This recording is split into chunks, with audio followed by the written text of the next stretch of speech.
Bonjour tout le monde. Welcome to the Bank of Canada and this morning's press conference about today's interest rate announcement and our monetary policy report. Le gouverneur Macklem va prononcer une déclaration préliminaire et ensuite on va tourner aux questions de médias. After his opening remarks, Governor Macklem and Senior Deputy Governor Carolyn Rogers will be happy to take your questions until roughly 11:15. Alors, Monsieur Macklem, à vous la parole. Thank you, Paul, and good morning, everyone. I'm very pleased to be here with the Senior Deputy Governor to discuss our monetary policy decision and our outlook for the Canadian economy. Today, the bank lowered the policy interest rate a further 25 basis points, bringing it to 2.25%. This was our second straight cut and reflects ongoing weakness in the economy and contained inflationary pressures. Today, we also published our outlook for the Canadian economy. Putting those two things together, we have four main messages. First, U.S. tariffs and trade uncertainty have weakened the Canadian economy. We expect very modest growth through the rest of the year, with some pickup in 2026. Second, while this weakness is restraining price increases, the trade conflict is also adding costs for many businesses, putting upward pressure on inflation. We expect these opposing forces to roughly offset, keeping inflation close to the 2% target. And third, to support the economy through this period of adjustment, we have lowered our policy rate by 50 basis points over the last two meetings and by 100 basis points since the start of the year. Finally, the weakness we're seeing in the Canadian economy is more than a cyclical downturn. It's also a structural adjustment. The U.S. trade conflict has diminished Canada's economic prospects. The structural damage caused by tariffs is reducing the productive capacity of the economy, and it's adding costs. This limits the ability of monetary policy to boost demand while maintaining low inflation. Aujourd'hui, la Banque a de nouveau réduit le taux directeur de 25 points de base pour le faire passer à 2,25%. C'est une deuxième baisse de suite qui reflète la faiblesse actuelle de l'économie et le fait que les pressions inflationnistes sont contenues. On publie également aujourd'hui nos perspectives pour l'économie canadienne. On a quatre grands messages. Premièrement, les droits de douane américains et les certitudes commerciales ont affaibli l'économie canadienne. La croissance devrait être très modeste jusqu'à la fin de l'année, puis se redresser un peu en 2026. Deuxièmement, même si la faiblesse de l'économie limite les hausses de prix, le conflit commercial entraîne aussi des coûts supplémentaires pour beaucoup d'entreprises. Et ça crée des pressions à la hausse sur l'inflation. Ces forces opposées devraient plus ou moins s'équilibrer, ce qui va garder l'inflation proche de la cible de 2%.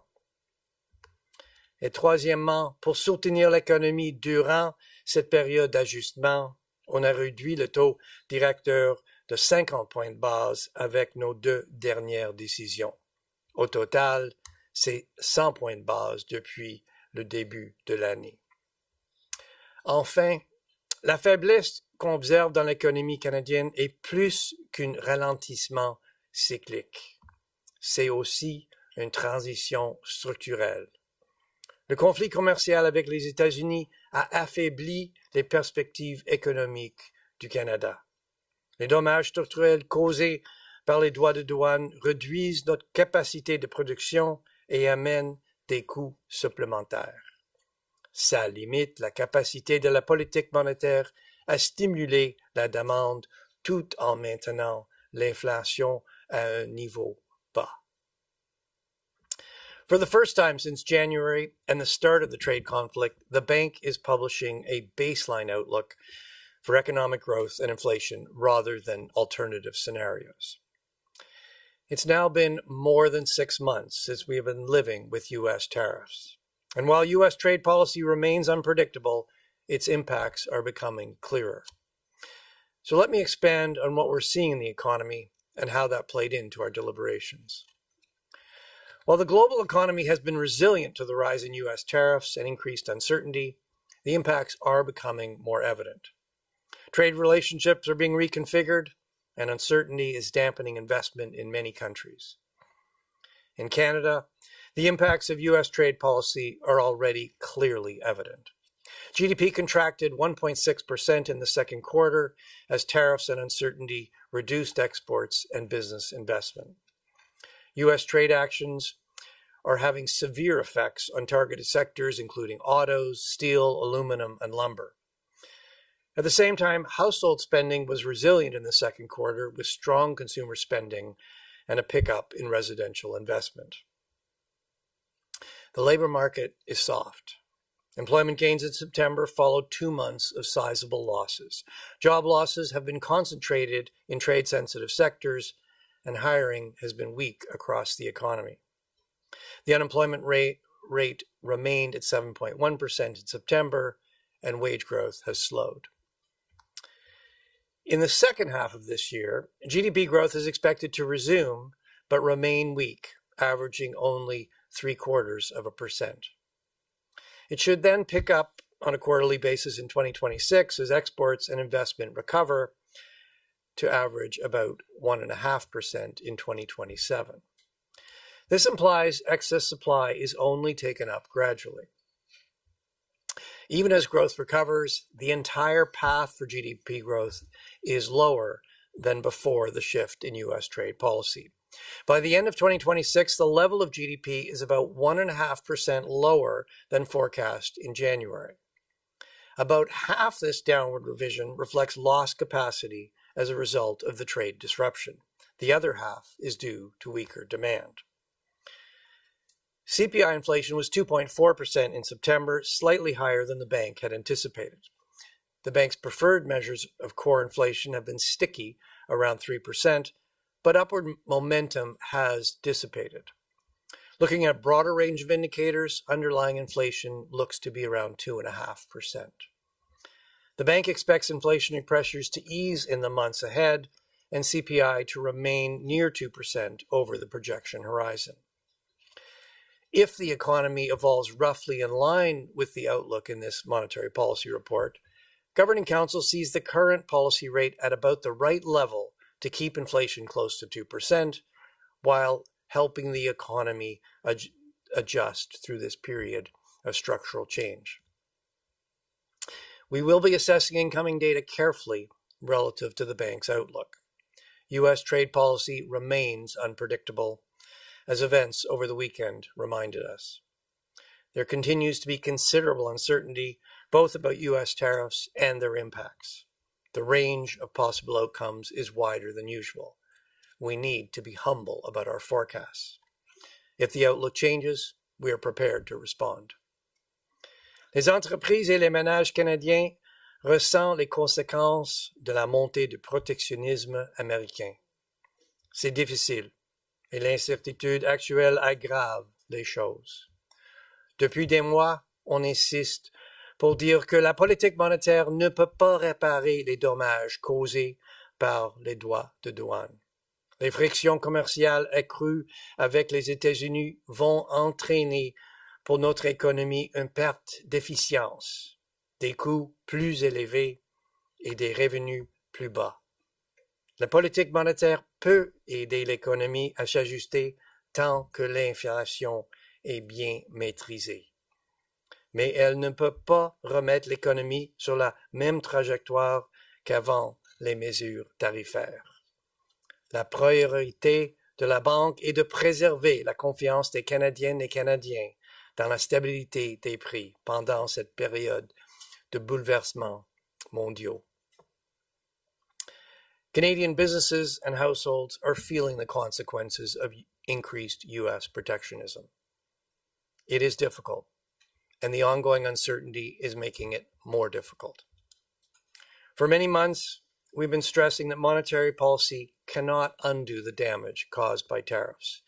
Increased trade friction with the United States means our economy will work less efficiently with higher costs and less income.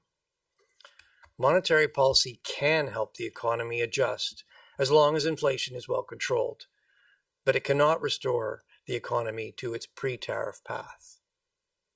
Above all, The Bank of Canada is focused on ensuring Canadians continue to have confidence in price stability through this period of global upheaval.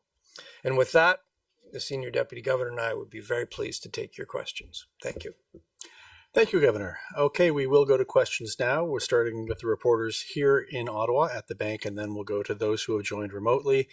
As usual, I'm going to ask you to please limit yourself to one question so that we can get around to every media outlet. And if I forget to do so, please state your name and affiliation. For those in the room, please press the button on the microphone in front of you to activate it. That way everyone can hear the question, and then press it again to turn it off once you're done. Avant de poser votre question, veuillez vous identifier si je ne l'ai pas fait et, comme habitude, libre à vous de poser vos questions dans la langue officielle de votre choix. Okay, so we're going to start on this side of the room, and I'm going to call first on Mark Rendell of the Globe and Mail. Thanks for taking the question. We have the policy rate only at the lower end of kind of the neutral range. It's not in deeply stimulative territory, and yet your projection for the economic outlook is pretty bad. It's pretty weak. And you talk about the kind of constraints on monetary policy in stimulating the economy when we're going through this kind of structural shift. Can you unpack that a little bit? Why are we not talking about more stimulus from the Bank of Canada when we are talking about a very weak economic outlook and one that, you know, there's going to be permanent scarring from the U.S. trade policy? Well, first point, Mark, is we're now at the lower end of our range of neutral. So monetary policy is providing some stimulus. But as I tried to outline in my opening remarks, the role of monetary policy in the current situation is somewhat limited. You know, what we're going through is not just a cyclical downturn. And what do I mean by cyclical? Cyclical means, you know, you go down and you come back up. You go back to your previous trend path. It's not just a cyclical downturn. Part of it is a cyclical downturn. I mean, demand for our products, particularly in the United States, is lower. And there's a cyclical element to that. But part of it is structural. The U.S. has swerved to protectionism. It's harder to do business with the United States. That has destroyed some of the capacity in this country.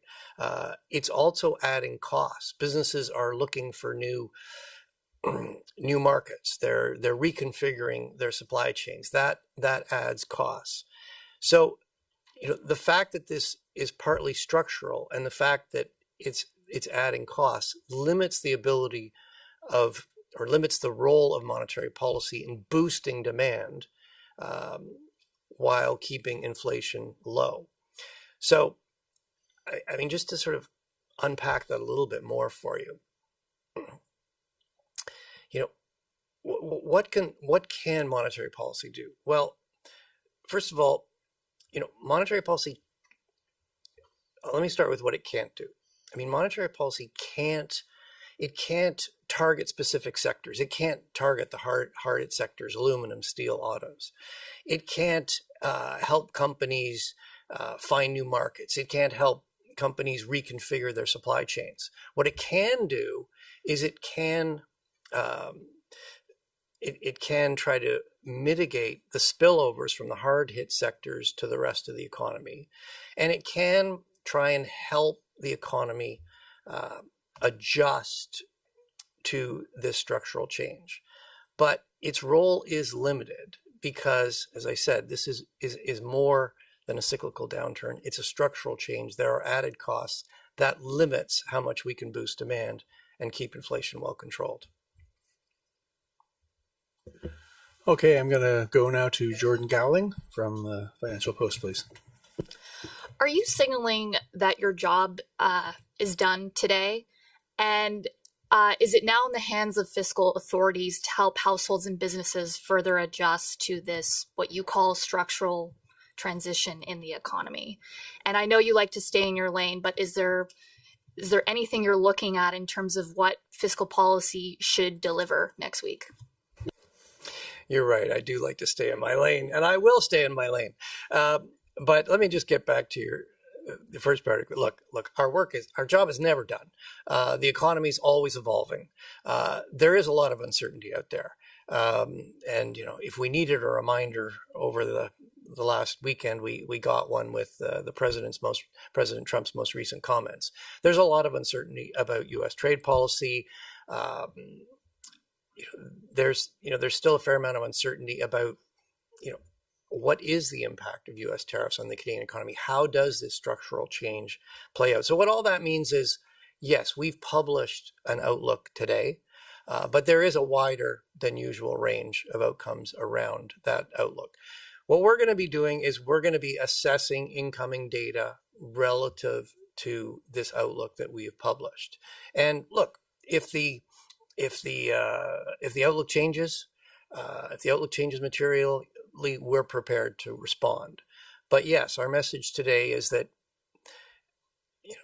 with the cut we made today, and with this and if things evolve broadly in line with this outlook, we think the monetary policy or the current policy rate is about right to support the economy and maintain low inflation. And with respect to fiscal policy, look, we're all going to see the budget next week. Let's just wait for that.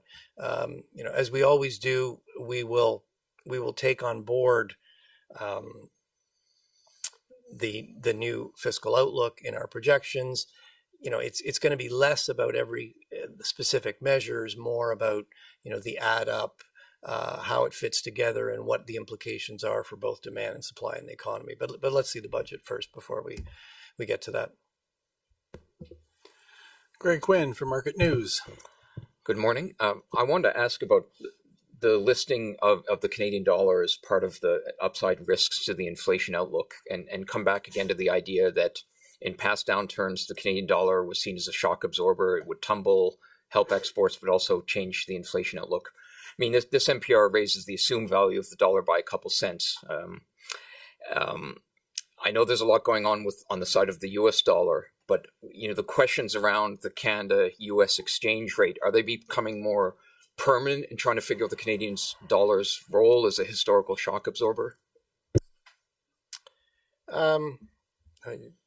You look like you want to take that question. Yeah. She wants to talk about the Canadian dollar. Okay, perfect. Well, I mean, as you well know, Greg, we don't target the Canadian dollar. We put a number in as part of our forecast.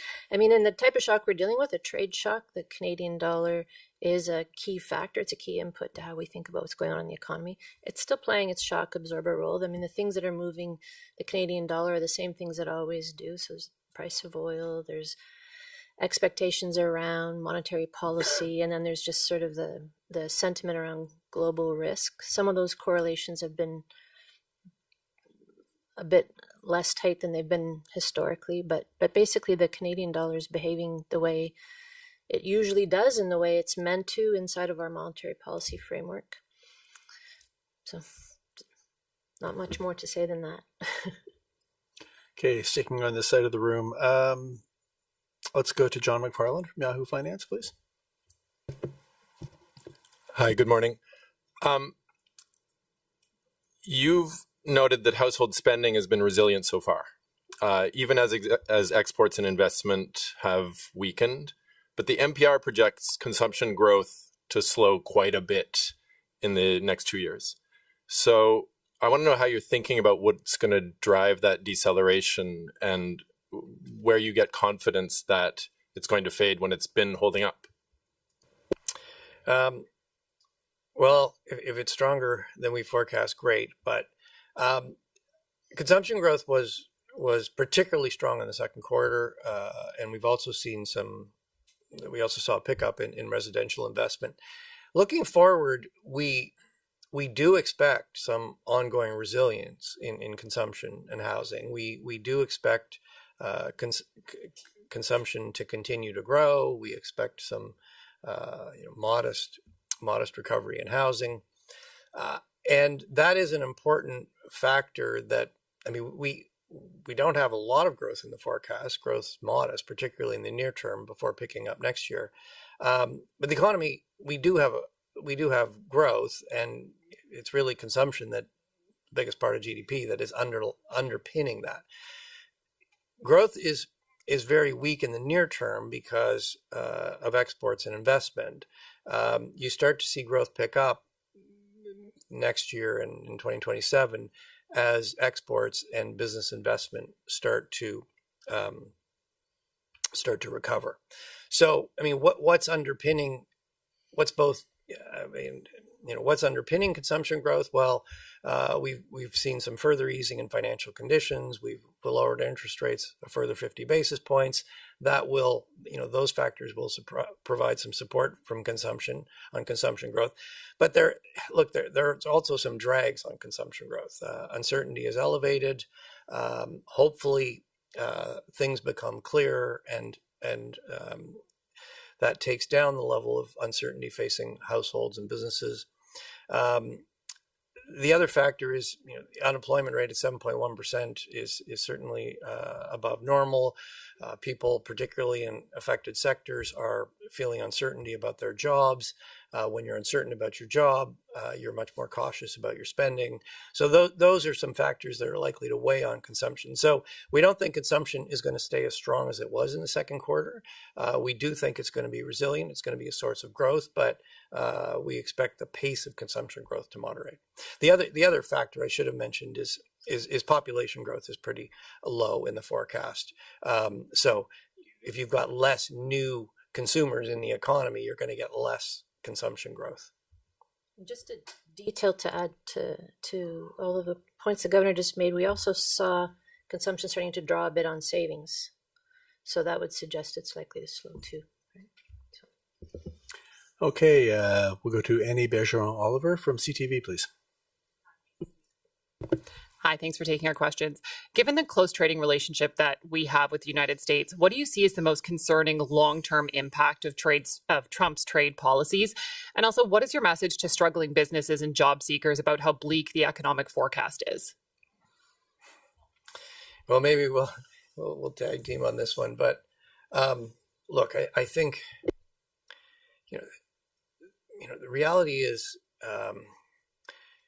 Open trade with the United States has benefited both our countries for many years now. It allows for a more efficient allocation of production. It allows us to specialize in the production of certain goods, export those, import goods from the United States that they've specialized in. We can both benefit from economies of scale. We can benefit from expertise, different resource endowments across the country.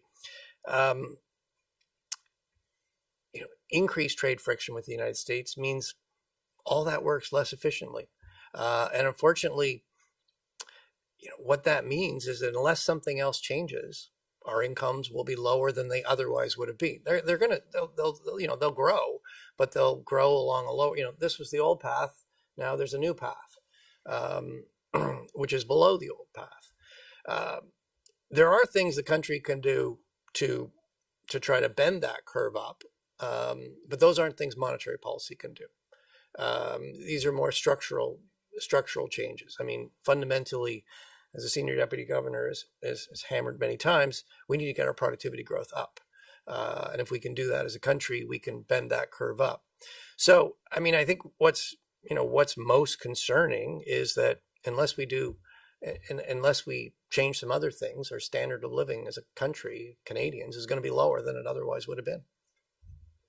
And in terms of our message about the outlook, I mean, I think particularly if you talk to people in the sectors most affected by trade, they don't need us to tell them that things are tough out there.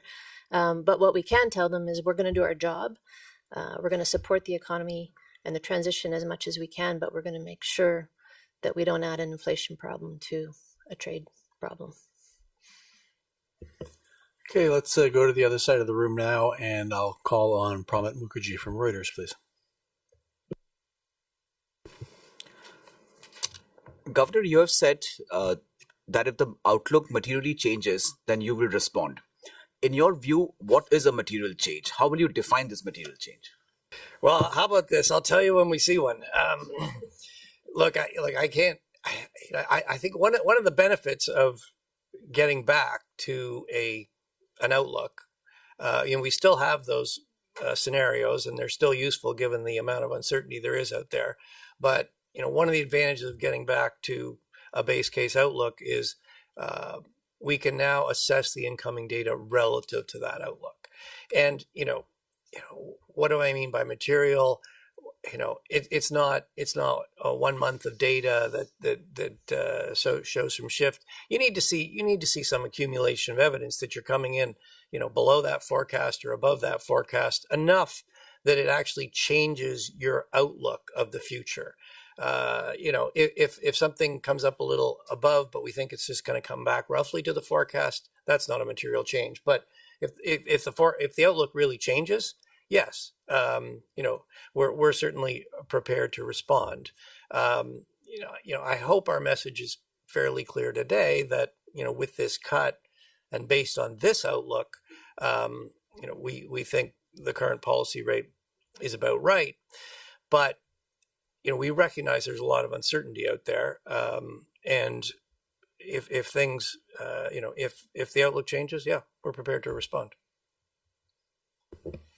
Okay, Paul Vieira from the Wall Street Journal, please.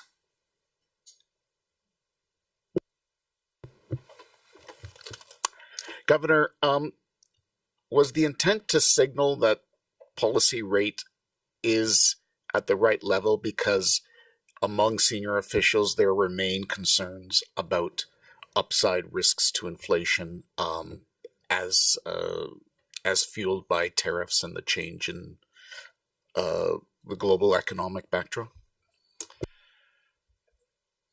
Well, I think an important element is that above all, our job is to make sure that Canadians have confidence in price stability. Above all, our job is to try to maintain low inflation. As I've outlined, there is a role for monetary policy to play in supporting the economy through this adjustment, but we can't lose sight of our inflation objective. And Canadians have lived through a painful bout of inflation.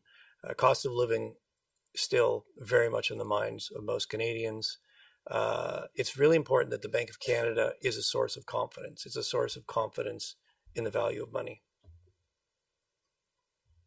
Okay, let's go to the back of the room now in Canadian press. I'll call on Justin Escoto, please.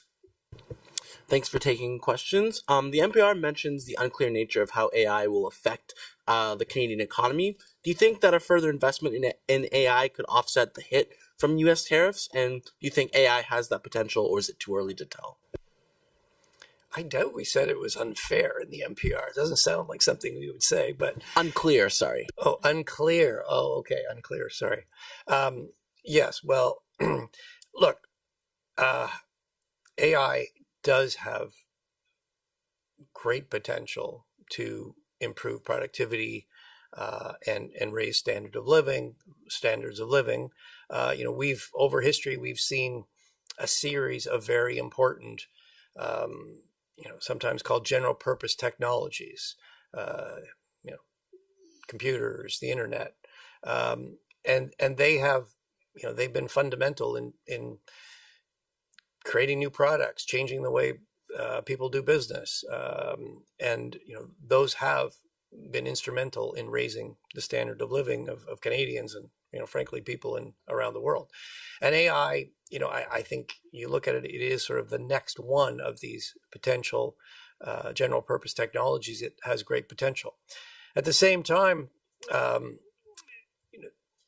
it also has potential to disrupt. In fact, the most recent Nobel Prize in Economics, Peter Hallett and Philippe Aghion, is about just that. The creative destruction, the process of innovation can, even as it's creating new industries and new products, can destroy others. That can put people out of work. So it can be disruptive. So when we say it's unclear, there are these two elements, and yes, it is unclear. Exactly just how transformative AI is, what that balance is between long-term game and short-term disruption. These things have played out at very different speeds and different innovations over history. Our sense is this will probably play out faster than previous ones, but we'll see. Okay, I've got a couple more here in the room before we go to the phone lines. Najoud Al-Malise from Bloomberg, please. Hi, Governor. Deputy Governor Tony Gravel said that the bank is going to restart purchases of Treasury bills in the fourth quarter to get to the right level of settlement balances. Are your plans, do they remain the same, or are you waiting for more details from the budget? It is the fourth quarter. I'm going to turn to the Senior Deputy Governor. I'm going to give you the same update I've given you at the last two press conferences, which is our plan hasn't changed. And if it changes, we would provide advance notice. We would be very transparent and upfront about that. But the plan that Deputy Governor Gravel laid out some months ago remains on track. And we're getting pretty close to the end of normalizing our balance sheet. So everything remains on track. Okay, and finally here, it's Kevin Carmichael from The Logic, please. I have a follow on your remarks about AI, or your answer to the AI question.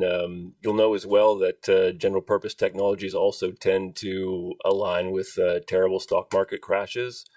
I'm wondering to what extent you talked about financial stability in this round of deliberations, and just how you assess what you're seeing going on in U.S. stock markets. Is that a good bubble, as Jeff Bezos says, or is that a bad one, more akin to those terrible stock market crashes that history shows us are all too common in moments like this? Well, maybe I'll start here and say a couple of things, and Senior Deputy Governor can add. I mean, I think people can have different views on some of these things. But, I mean, as you probably saw in the risk section of the Monetary Policy Report, we did highlight one of the downside risks. Equity valuations by many metrics look stretched.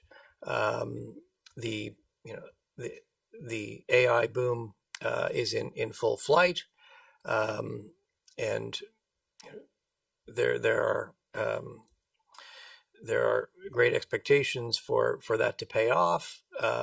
If there were, I'm not saying there will be, but if there were a shift in sentiment about the payoff of that, you could see a sharp revaluation downwards, and against a background of a market that is pretty buoyant. Yes, that could have some economic consequences. I mean, what to add to that? I mean, bubbles are good until they burst, right? So we did have some discussion directly to your question, Kevin, about the potential for financial stability effects, both as well as macro effects. When we're deliberating a rate decision, we're pretty focused on macro. In May, if we're still seeing the type of activity and the type of capital flowing into AI when we do our financial stability report, I'm sure we'll deliberate a bit more on that and the potential risks. But for now, we're doing what everybody else is doing, is watching it closely and hoping that it doesn't turn into a financial stability risk.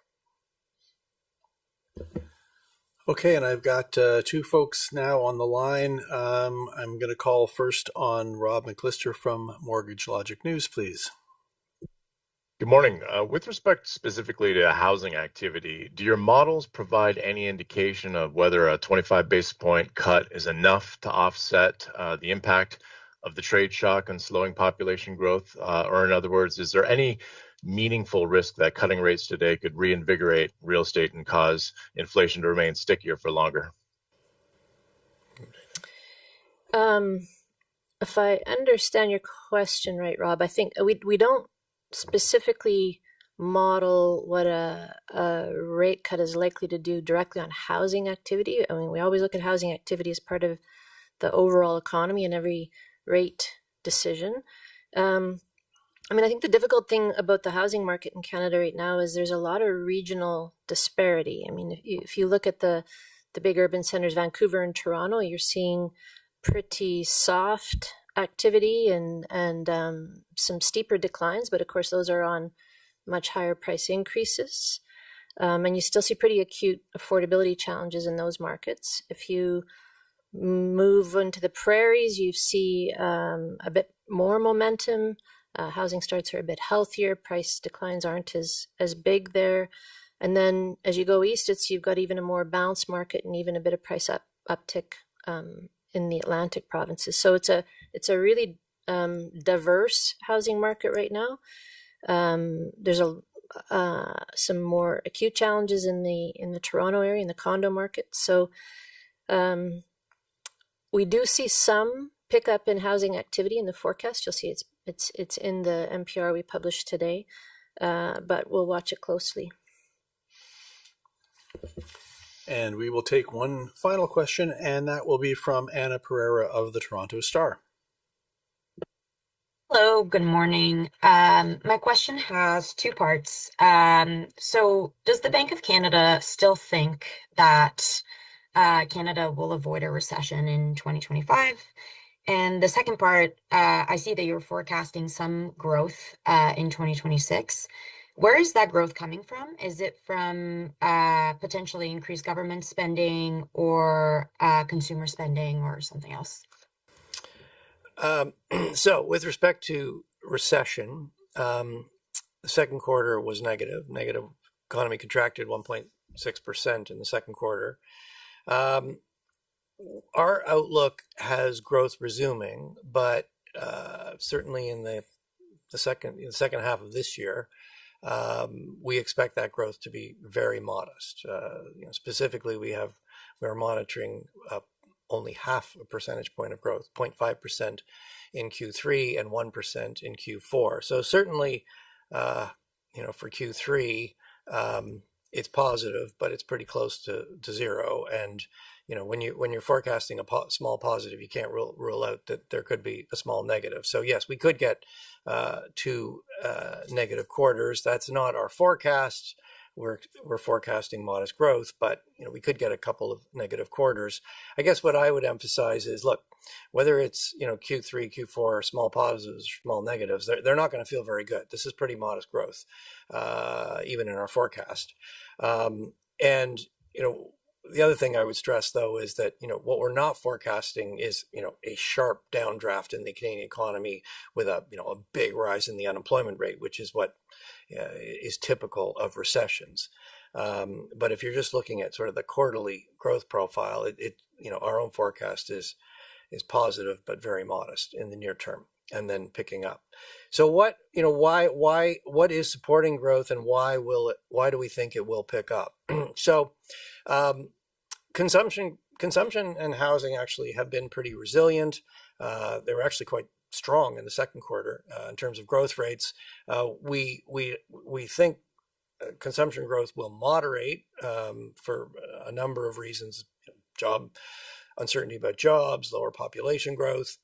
But it is being, we by lowering interest rates, we are providing a bit more support to consumption and housing.